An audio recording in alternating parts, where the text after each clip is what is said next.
Chits పేరుతో ప్రజల నుండి 200 కోట్ల రూపాయలు వసూలు చేసి బిచానా సర్దేసిన రిషబ్ చిట్ ఫండ్ యజమానులు శైలేష్ గుజ్జర్ దంపతులను సిసిఎస్ పోలీసులు అరెస్ట్ చేశారు. సికింద్రాబాద్ బోయగూడలోని శైలేష్ నివాసంలో సోదాలు నిర్వహించిన పోలీసులు పలు కీలక పత్రాలు స్వాధీనం చేసుకున్నారు.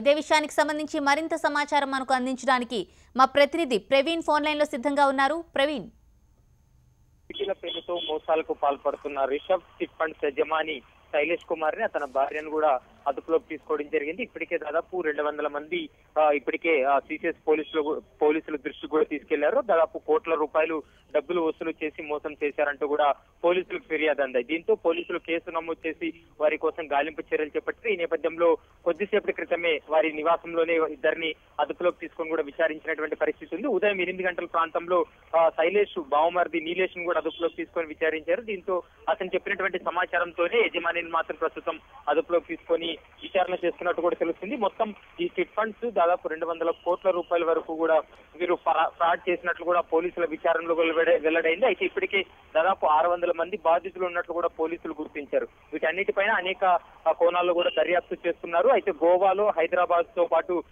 మహారాష్ట్రలో కూడా వీరు రెస్టారెంట్లు కావచ్చు, 3 పబ్బులు కూడా వీరు నిర్వహిస్తున్నట్లు కూడా సిసిఎస్ పోలీసులు గుర్తించారు. ప్రస్తుతం వాటన్నిటికి సంబంధించినటువంటి లావాదేవీలు, తర్వాత ఆస్తుల పత్రాలన్నింటినీ కూడా స్వాధీనం చేసుకొని విచారణ చేస్తున్నారు అనేది కూడా మనకు స్పష్టంగా తెలుస్తుంది. అనుష, అలాగే ప్రవీణ్, ఈ స్కామ్ లో శైలేష్ వెనుక ఇంకెవరైనా ఉన్నారా? దీనికి సంబంధించి ఏమైనా సమాచారం ఉందా మీ వద్ద? అయితే గత 2 ఏళ్ల క్రితం నుంచి కూడా దాదాపు 200 కోట్ల రూపాయలు 2 తెలుగు రాష్ట్రాల్లో కూడా వీరు చీటీల పేరుతో వసూలు చేశారు. వసూలు చేసినటువంటి సమయంలో 2-3 నెలల పాటు అంటే వారికి వడ్డీలు కావచ్చు, దానికి సంబంధించినటువంటి అగ్రిమెంట్ ప్రకారం డబ్బులు చెల్లిస్తూ వస్తున్నారు. కానీ లక్షల రూపాయలు పెట్టుబడులు పెట్టిన తర్వాత తిరిగి వారికి ఇవ్వకుండా మోసాలకు పాల్పడుతున్నట్లు కూడా తెలుస్తుంది. అయితే శైలేష్ కుమార్, అతను బావమరిది నీలేష్, తన భార్య కూడా ముగ్గురు కలిపి యొక్క సంస్థను కూడా నడుపుతూ ఉన్నారు. వీళ్ళే ముగ్గురు ప్రస్తుతం డైరెక్టర్ గా కూడా పనిచేస్తున్నట్టు కూడా పోలీసుల విచారణలో వెల్లడైంది.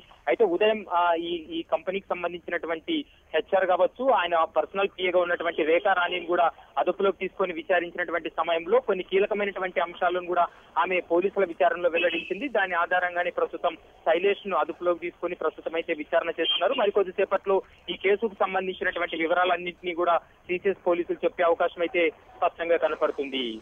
Okay Praveen, thank you.